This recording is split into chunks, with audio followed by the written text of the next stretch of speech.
بسم الله الرحمن الرحيم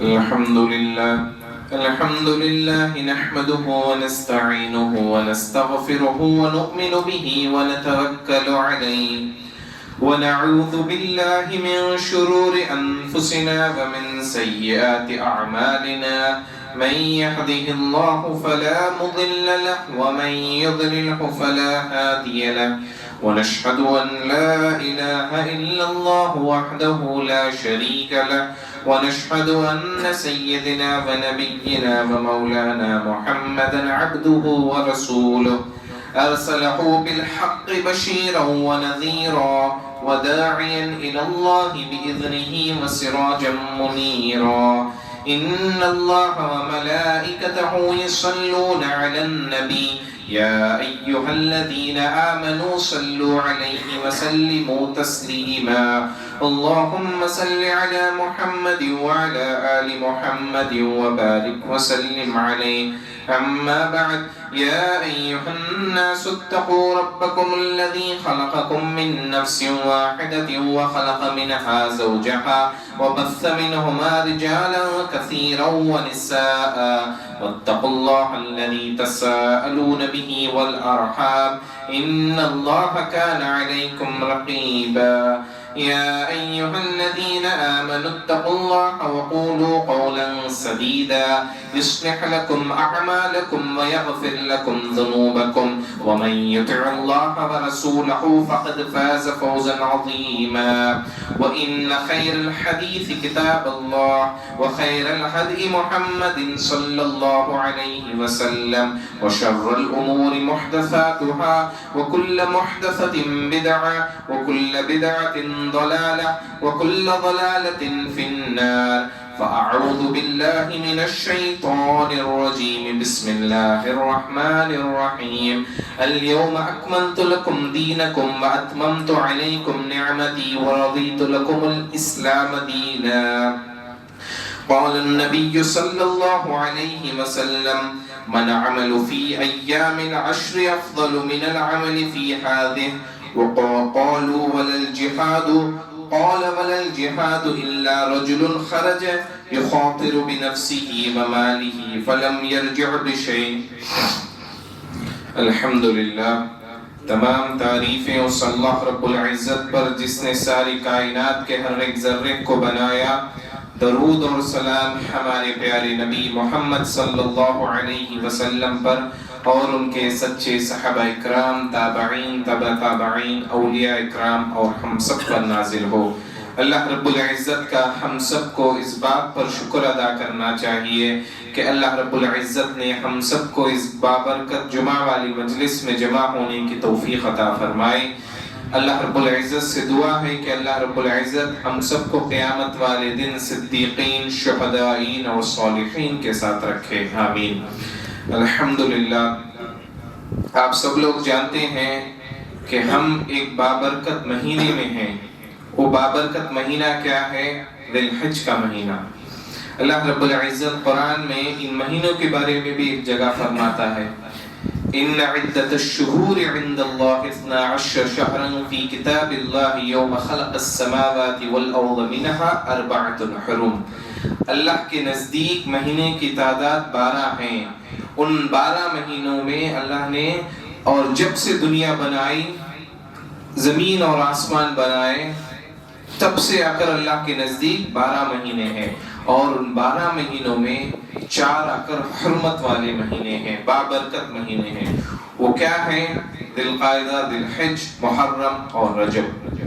الحمدللہ ہم ذی الحج کے مہینے میں ہیں۔ اللہ رب العزت کے نزدیک یہ مہینہ بہت بابرکت والا مہینہ ہے۔ حافظ ابن حجر رحمۃ اللہ علیہ کہتے ہیں اس مہینے میں اللہ کی پوری عبادتیں شامل ہو جاتی ہیں، جیسے نماز تو پڑھنا ہی پڑھنا ہے، حج اور ایک فرض عبادت، بڑی فرض عبادت، قربانی جو دے سکتے ہیں وہ دیں، اور کیا؟ روزہ، عرفہ کا روزہ، پوری عبادتیں مل کر آ جاتی ہیں۔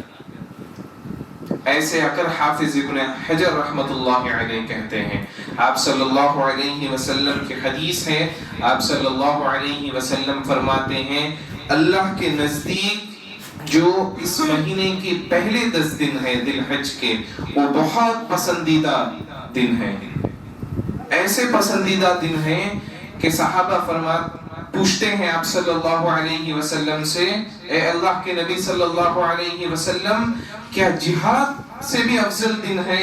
آپ صلی اللہ علیہ وسلم کہتے ہیں ہاں، جہاد سے بھی یہ بہت افضل دن ہے۔ ان دنوں میں کرنے والی عبادت صرف وہ شخص افضل ہے جو جہاد پر اللہ کے راستے میں جائے اور اس کی مال بھی چلے جائے اور اس کی جان بھی چلے جائے، صرف وہی شخص افضل ہے۔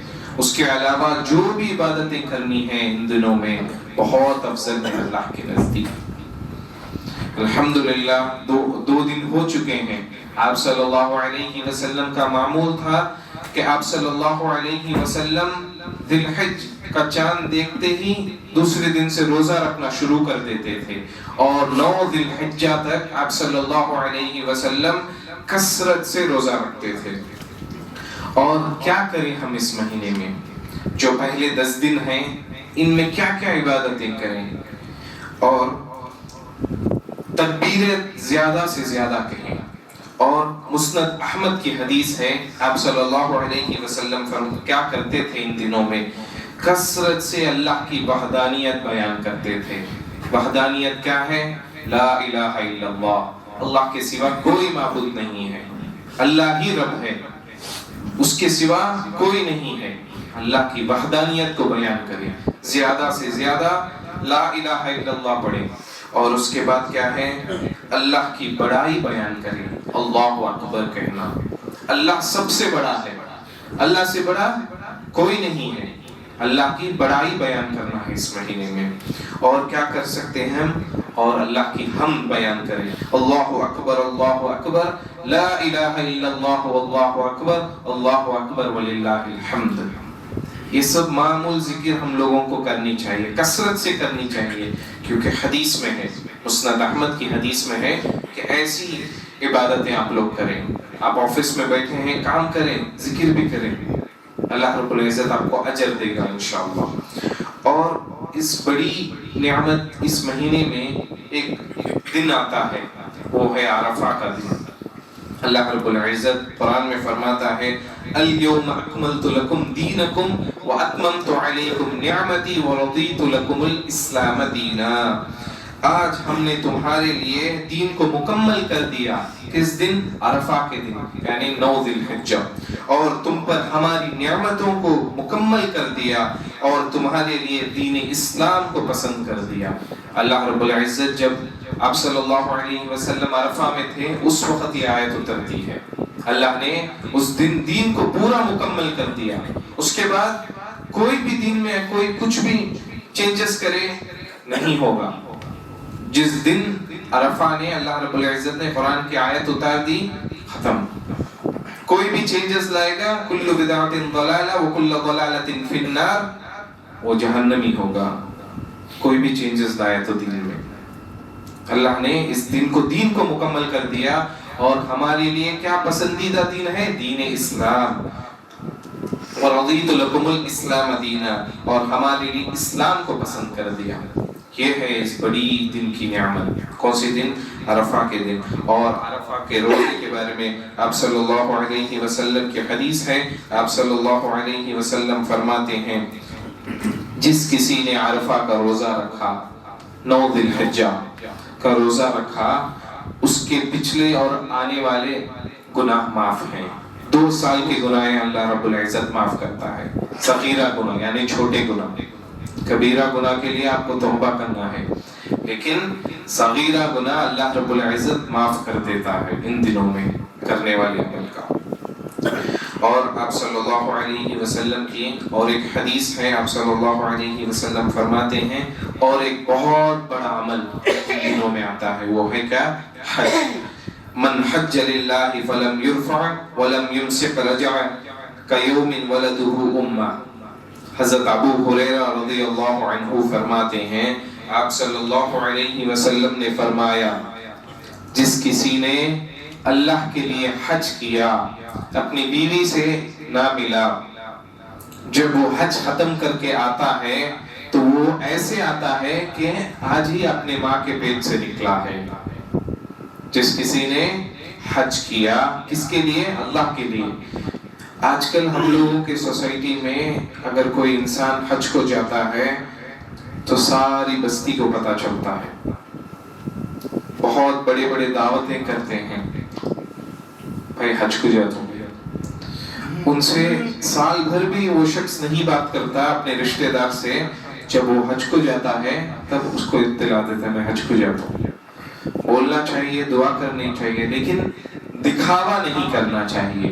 حدیث میں ہے کہ اللہ کے لیے کیا ہوگا حج، اور وہ اپنی بیوی سے نہ ملا ہوگا۔ جو حج کے دن ہیں ان دنوں میں اپنی بیوی سے نہ ملا ہوگا، اور جو وہ حج ختم کر کے آتا ہے تب وہ اپنی ماں کے پیٹ سے جیسے نکلتا ہے اسی طرح سے سارے گناہوں اس کے معاف ہو جائیں گے۔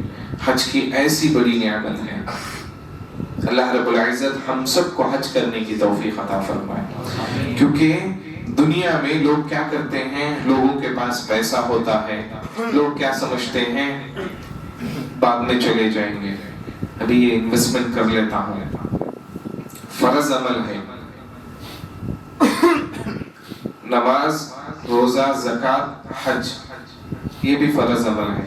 لوگ کیا کرتے ہیں، انویسٹمنٹ کرتے رہے ہیں، اپنے بچوں پر انویسٹ کرتے ہیں، ان کے پڑھائی کے واسطے رکھے ہوں گے۔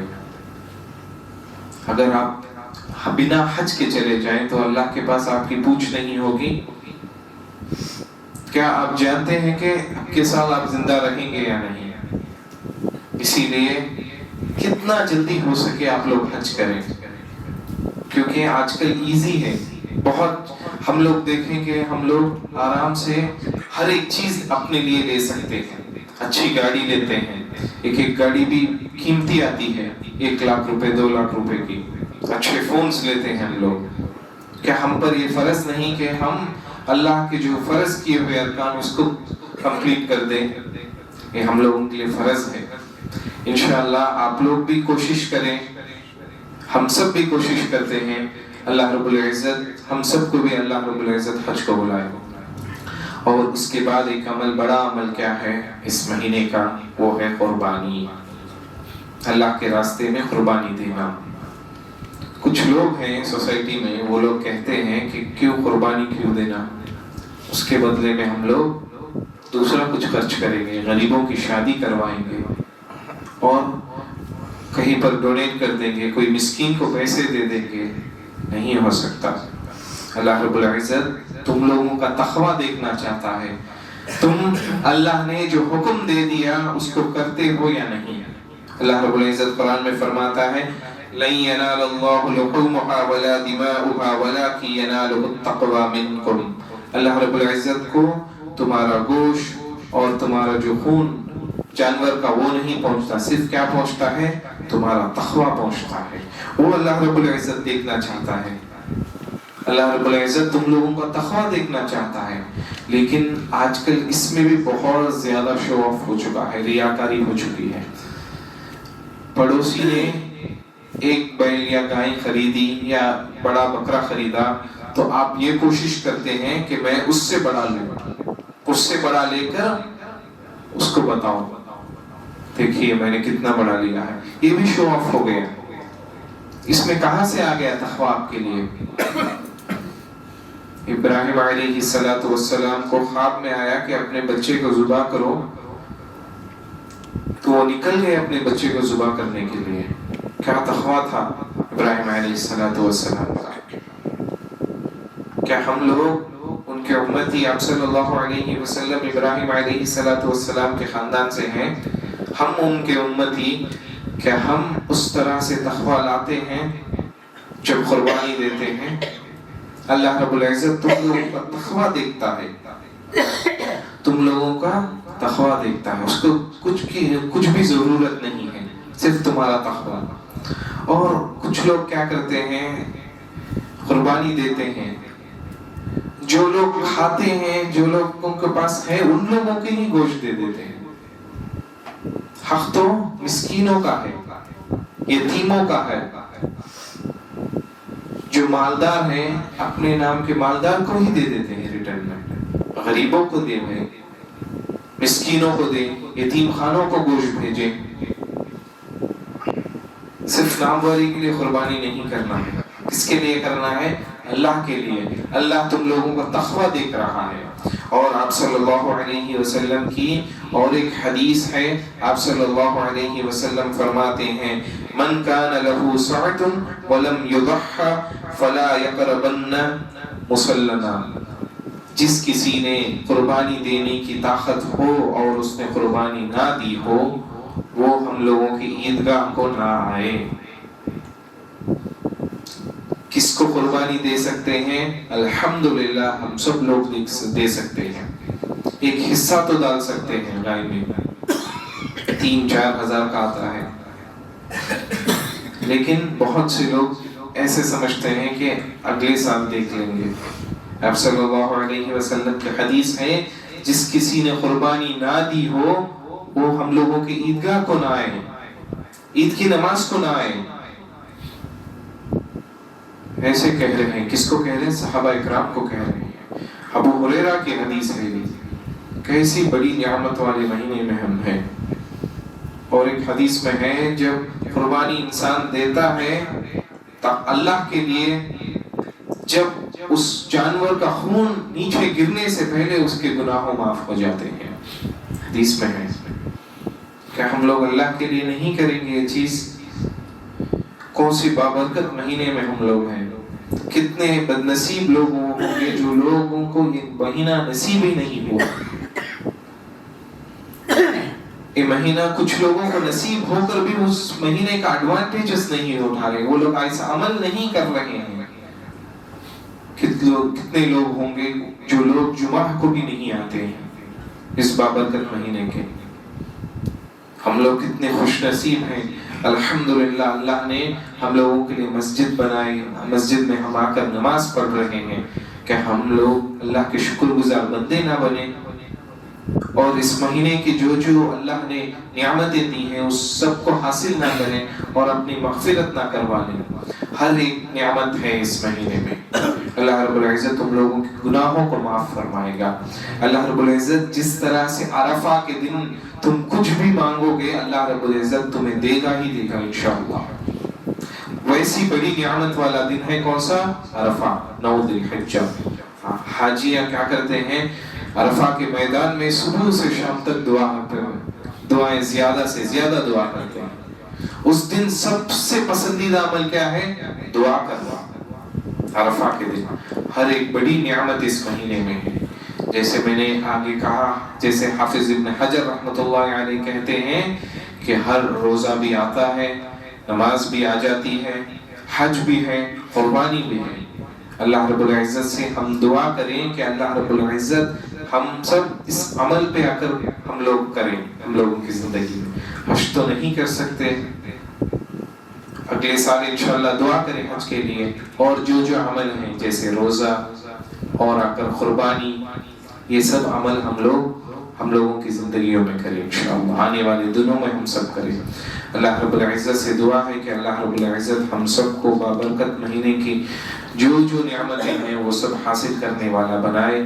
اللہ رب العزت ہم سب کے گناہوں کو معاف فرمائے، ہم سب کو نماز کا پابند بنائے، فلسطین کی حفاظت فرمائے، غزہ کی حفاظت فرمائے، مسجد اقصی کی حفاظت فرمائے.